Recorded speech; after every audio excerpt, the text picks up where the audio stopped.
Hey, it's Joel. We're at the 2026 Rocky Mountain Rep Rap Festival, and I am here with my friend Alex. What's up, man? Nice to meet you, Joel. This is what's known as multi-axis 3D printing. Yep. And you are with Unlayered. Yes. But before we get into kind of what this is going on, because you guys are trying to solve a problem, let's first, what is multi-axis 3D printing? Normal 3D printing stacks layers vertically like this. And this is good, but it leads to support structures and poor surface finishes. So on a part like this, where you would normally print it like this, you'd have massive amounts of support requirements on all of these sides. That's right. But with multi-axis, you can reorient the head of the printer and the bed. In our case, we have a split setup such that you can print it any orientation. And so we are able to print things like this ocarina with no supports, but we can also print random things just like Rick Astley over here. He's never gonna give you up. That is a really interesting thing, because normally when we talk about 3D printing, we've got Z, and it just goes up and up and up. And like you said, with this sort of part, there are support structures or scaffolding. Yeah. Like when we build a building outside, we have to have scaffolding in order to hold things up in air. But what you're saying is something like this, you build up on one axis, and then you reorient it another axis, and you can build out like this. Yep. Eliminating the need for supports. Yeah. Game changer. How do you do that? So that's kind of the question that's been holding up multi-axis printing from like going mainstream for like ever since like it's existed. It's like, how are you going to have a software that can handle these machines? I've seen multi-axis 3D printing before. Yeah. And they used, I believe it was called Grasshopper. Yeah. And it seemed really convoluted and complex. Yeah. Is that being kind? Yeah. But you're not doing that, right? No, we're not. Okay, good. Because which route are you taking? So we're going a multi-planar route. And so to distinguish from non-planar has variable layers where you can continuously change.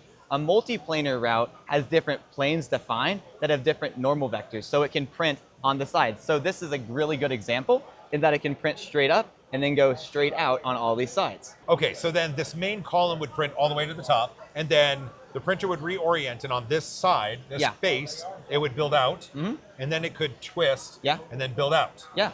That's so cool. That seems really complex to do from a slicing perspective. Like, you said this at the top, and you were like, we did this with no supports. Yeah. You said it like it was nothing. This is amazing to me, because I knew the complexity that went into a Grasshopper script and being able to manipulate the hardware with that software, but you're talking about it like it's just, we just do it. Yeah. Can you say how? Yes, I can. So the big thing that we realized is that people want a simple solution that just works. In 3D printing, that's what makes my bamboo lever so popular. You press print, you get your part. Yeah, and exactly. So we just decided, okay, we're gonna change the plane, and that only requires one arithmetic transformation rather than doing doing it continuously variable like Grasshopper did with those approaches. And so we kept compute time to a really low amount. So this part, actually, after I clicked the slice button, only took about 15 seconds. So. Oh, that's within like normal consumer Flexi Dragon slicing times. Yeah, and we did this all within our own fork of Orca Slicer, Unlayered Slicer.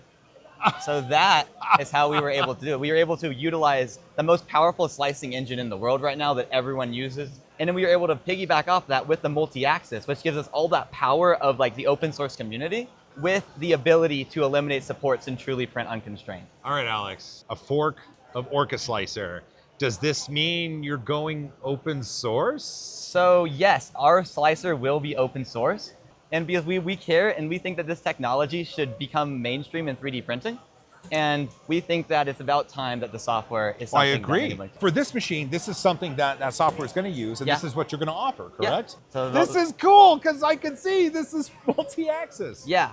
And in probably about like 2 minutes, it's actually going to do a plane change. Maybe the interview, and that will start printing the propeller blades. So a lot of research has been done where they like multi-axis print a propeller, but we were just casual like, oh, it's about time we can print a propeller now. And so now, okay, this is an Orca Slicer fork. Yes. So is it still going to be able to be slicing standard X, Y, Z, or Z sorts of material or machines? Yeah, so this machine actually can print its own parts. We printed the majority of the parts for this printer on the previous generation using our slicer. So it works as a normal slicer too. That's very Rep Rap of you. Yeah, funnily enough, it runs Rep Rap. So and we're at Rep Rap Festival, so a lot of rep rapping. My money don't jiggle jiggle, it folds. Do you have an anticipated release date for this machine or an anticipated price? We want to bring this machine to the mass market, and it's just a matter of time of getting it ready. We're here to figure out what people want, what people are looking for. We are also at Rapid TCT. Okay. And so I can't say for sure right now.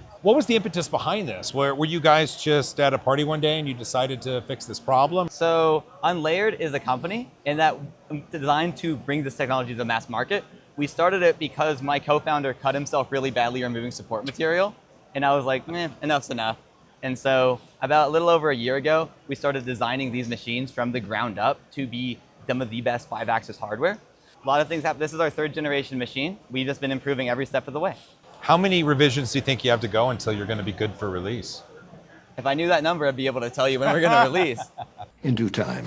What's missing from here that you're going to be adding in the future? I think a big thing for us is some of the cleanup work. Like we've talked to a lot of other companies, what they're doing for like this wiring here. We're going to switch to a more Prusa style.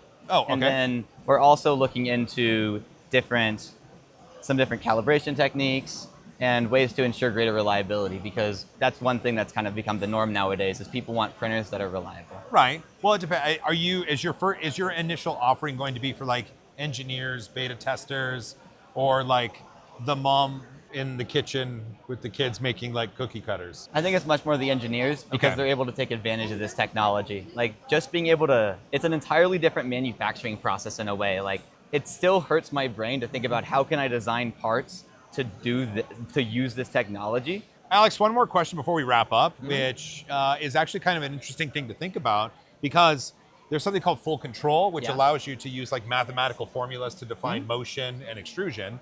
Usually that's done with like a normal 3D printer or something that can do different, small layer changes. But when you have multi-layers, like we could do crazy things, right? Yeah, we haven't dabbled in it much right now, but the hardware is fully capable of non-planar techniques and also just it can do whatever you tell it to do, but you just have 2 more axes that you can use. So it's like not full control plus. So it's more the question of will full control be able to support this, not will we be able to support full control. Oh, that's a good way to put it. Well, you know what? This has been a good talk. I know we got a lot more to get going on, but before we go, I want you to look in the camera and tell everybody where they can go to find out more about Unlayered.